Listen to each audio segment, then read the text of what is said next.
Bienvenue à un nouvel épisode de Médecine en 3 minutes. Comme d'habitude, on va droit au but. Le sujet est expliqué d'une manière brève, claire et souvent illustrée. Le sujet d'aujourd'hui est à propos de la barrière hémato-encéphalique versus la barrière hémato-méningée. Alors, historique de la barrière hémato-encéphalique, sa définition, les types de capillaires. Les capillaires du cerveau versus les capillaires du reste du corps.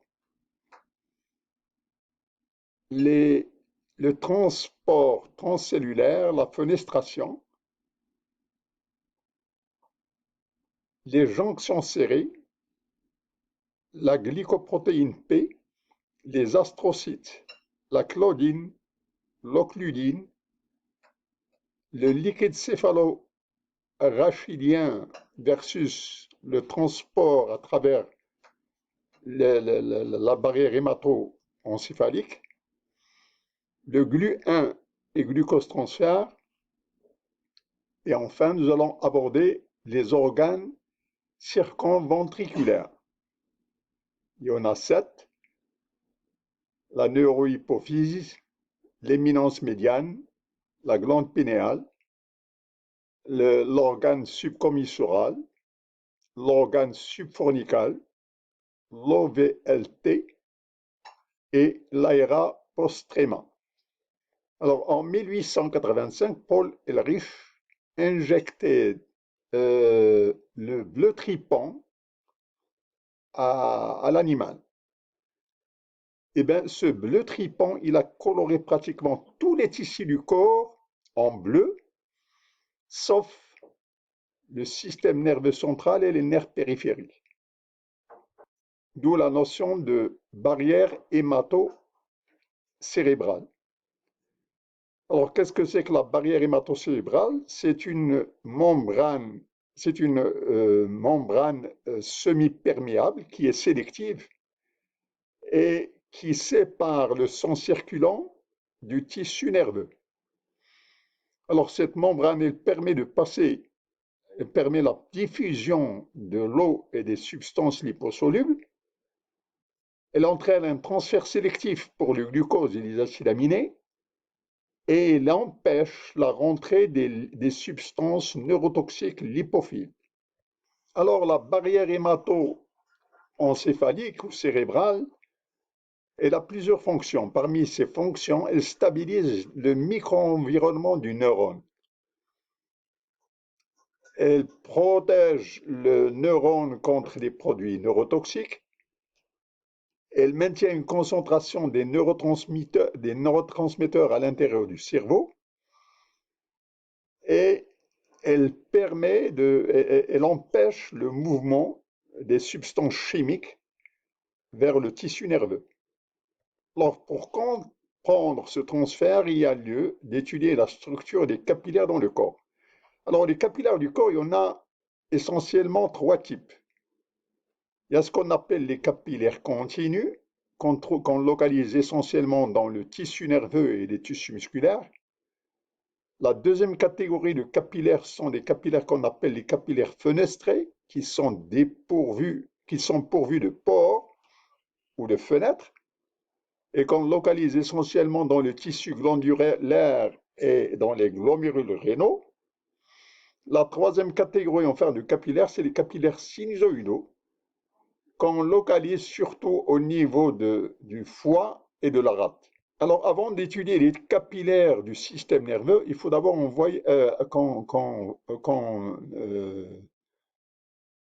qu'on observe les capillaires du reste du corps. Alors, les capillaires du reste du corps ont un transport paracellulaire. C'est un échange entre le milieu vasculaire et le milieu interstitiel. Alors,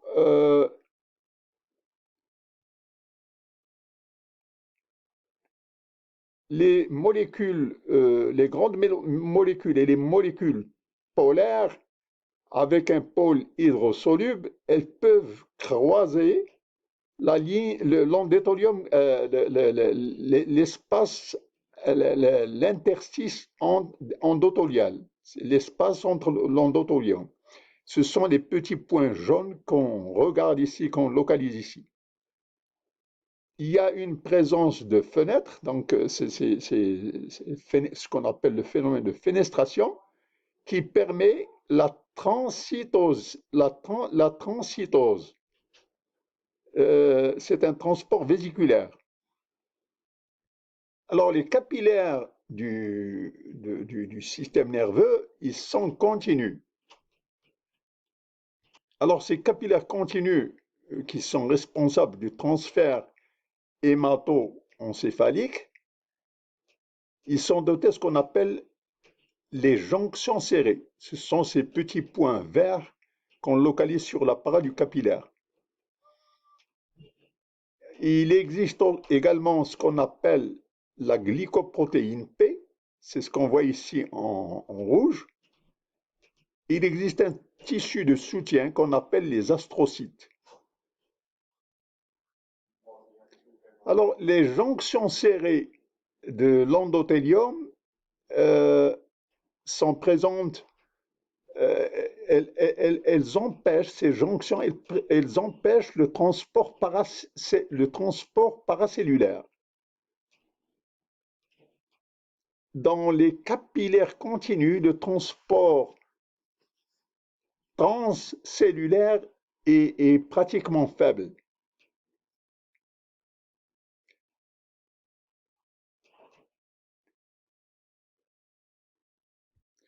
Alors, ce transport est faible, pourquoi? Parce qu'il y a absence de fenestration. Les fenestrations, ce sont ces points rouges qu'on voit ici dans les capillaires fenestrés. Ici, dans les capillaires continus du système nerveux, il n'y a que des jonctions serrées, il y a absence de fenêtres, il y a absence de petites pores qui permettent le transport transcellulaire. Mais il existe une protéine qu'on appelle la glycoprotéine et qui est ATP dépendante. Et la fonction de cette protéine, de glycoprotéine P, c'est d'éliminer les substances neurotoxiques. Si elles viennent pénétrer au niveau de la cellule, eh bien, cette substance, elle va les éliminer, elle va les extraire. L'astrocyte, quant à lui, eh ben, il supervise les jonctions serrées. Alors, il supervise, et s'il y a une défection, ce sont les astrocytes qui vont, à l'aide de substances qu'on appelle la claudine et l'occludine, ces molécules vont renforcer ces jonctions serrées qu'on voit ici en vert. Donc, astrocytes vont sécréter claudine et occludine pour renforcer les jonctions serrées. Donc, les jonctions serrées empêchent le transport cellulaire. Les capillaires continus n'ont pas de fenêtre. La transitosis est absente et la glycoprotéine, elle permet de rejeter les substances neurotoxiques. Les astrocytes, ils sont là pour renforcer les jonctions serrées. Alors, comment ça se passe? Eh bien, c'est simple, il y a une barrière qui empêche les grosses molécules de traverser. Alors, ces grosses molécules, ils peuvent être plasmatiques, ils peuvent être des molécules polaires ou des substances toxiques telles que les protons. Par contre, les petites molécules qui sont telles que l'eau, l'oxygène et le CO2, elles traversent la barrière. Alors, le transfert à travers le liquide céphalorachidien. Alors, le transfert à travers le liquide céphalorachidien, il va s'effectuer à travers des capillaires fenestrés. Alors, ces capillaires fenestrés, ils sont pourvus de pores. Nous avons vu que pour ce qui est des capillaires continus, il n'y a pas de pores, il y a des tailles junctions, il y a des jonctions serrées. Ici, il n'y a pas de jonctions serrées, mais il y a des pores, il y a des fenêtres. Alors, ces capillaires fenestrés, ils sont supportés par ce qu'on appelle des cellules choroïdes. Alors, ce sont les plexus choroïdes qui vont sécréter, qui vont produire le liquide céphalorachidien et qui vont le déverser dans le système ventriculaire. Alors, l'endothélium de ces cellules est fenestré, on l'a dit. Il n'y a pas de jonction serrée, les petits points verts qu'on a vus tout à l'heure, il n'y en a pas. Et le transport paracellulaire ou transcellulaire, ici, il est présent. Pourquoi? Parce qu'à cause de la fenestration des capillaires.